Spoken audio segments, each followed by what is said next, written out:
Good morning everyone. तर आज मी 9:15 वाजता उठते.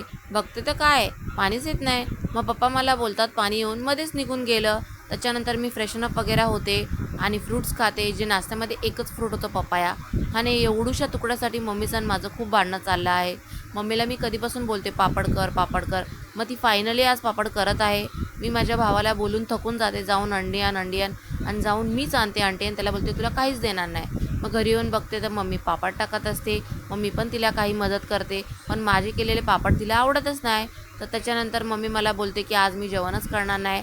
मग घरात चिरलेला कांदा असतो, त्याच्यामध्ये मी 2 अंडी टाकून आमलेट करते, एकदम साधं करते, हळद चटणी मीठ टाकून.